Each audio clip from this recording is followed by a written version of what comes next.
যেখানে যেখানে দিদি করেছে সেখানে সেখানে আমার মা ছিল। ওটা আমাকে বলে লাভ নেই, স্যারকে গিয়ে বলো। এটা তুলে দে, আমরা তুলে দিই। দিদি আমাদেরকে কেন এরকম করছেন? দিদি তো আমাদের মা আছে, আমি তো ওনাদের ছেলে বলে আমরা কোথায় যাবো আমাদের সাথে এরকম করলে? দিদি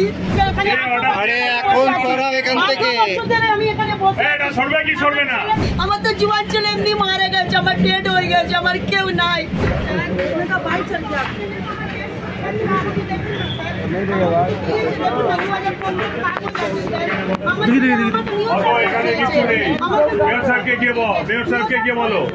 যাও মেয়র সাহেবকে গিয়ে বলো। ওটা আমাকে বলে লাভ নেই, মেয়র সাহেবকে গিয়ে বলো। এটা তুলে দে, আমরা তুলে দিই। আপনি ভেঙে দিন স্যার, আমাকে মারুন ধরে আপনি স্যার। এখানে অত কিছু বলবে না। এই আমার দেখুন 65 বছর ধরে আমার বাবার ভোটের আগে আমাকে দেখুন 15 বছর থেকে আমি থেকে এখানে এখন সরাও এখান থেকে। আমি এখানে বসে এটা সরবে কি সরবে না? মালটা কেন এতক্ষণ ধরে আছে? এটা কত এই আমাদের এত অসুবিধা হলো আমাদের লোকজনের। আমরা এখন নিজেদের মধ্যে একটা সিদ্ধান্ত নিয়েছি, যেটা আমাদের মুখ্যমন্ত্রী যে নির্দেশটা দিয়েছে, যে বার্তাটা আমাদের মুখ্যমন্ত্রী দিয়েছে কি এইখানে আমি হকার উচ্ছেদ করছি না, আমি কোনো হকার ভাইদের পেটে লাথ মারবো না।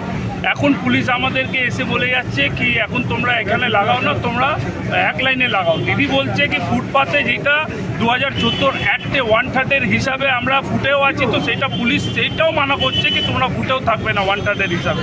একটা লিস্টিং করা হবে, লিস্টিং করার পরে তোমাদেরকে লাগানো দেওয়া যাবে। আমার বলার একটাই উদ্দেশ্য কি আমরা আজ 5 দিন থেকে বন্ধ আছি, আমরা না খেয়ে মরে যাচ্ছি। আমার সাথে এখানে অনেকজনের পরিবার আছে যারা হকারি করে আজ 30 বছর 32 বছর 40 বছর থেকে। তারা কি করবে? তাদের কাছে তো কোনো চাকরি নেই, তাদের কাছে কোনো কিছু নেই, তারা এই করেই খায়। এখন পুলিশের নির্দেশ আমরা মানছি না। আমরা নিজেদের মধ্যে যে আমাদের সিএম অর্ডার দিয়েছে, যে আমাদের মুখ্যমন্ত্রী অর্ডার দিয়েছে, যেটা কালকে কমিটি যেটা অর্ডার দিয়েছে, সেই হিসাবে আমরা এক লাইনে সবাইকে বসাচ্ছি।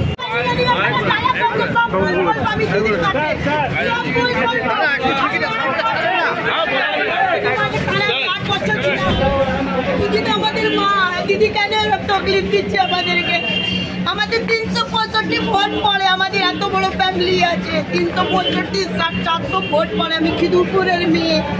আমার মা আমার বাবা আন্দোলনের সময় দিদির সময় অনেক সময় ছিলেন, যেখানে যেখানে দিদি করেছে সেখানে সেখানে আমার মা ছিল।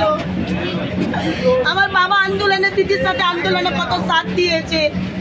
আমি এত বছর ধরে ডালা লাগাচ্ছি, এখন সব ভাই বোনের ডালা তুলে দিচ্ছে। দিদি আমাদেরকে কেন এরকম করছেন? দিদি তো আমাদের মা আছে, আমি তো ওনাদের ছেলে বলে আমরা কোথায় যাবো আমাদের সাথে এরকম করলে? দিদি আর দিদি আছে বলে তো আমরা আছি, দিদি যদি এরকম করবে তো আমরা কোথায় যাবো?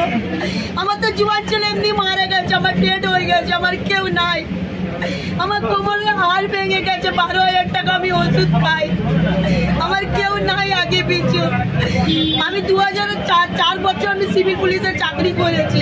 আমার ছেলে বলতো মা আমি পুলিশ হবো, ওর জন্য আমি এই হকারি লাইনে নামলাম। 2012 থেকে আমি ডালা লাগাচ্ছি ওখানে, আমাকে কোনোদিন কেউ তকলিফ দিইনি। এখন সিএম একবার বলে সব ডালা সরিয়ে দাও। अब আমরা কি পুলিশের ক্লাব যেতে পারি? ওনারা তো ডিউটি করছে, ওনারা কি করবে? ওনারা আজকে আছে। আপনার কি নাম? আপনার নাম? ফারজানা বিবি, আমি খিদুরপুরের আমি মেয়ে।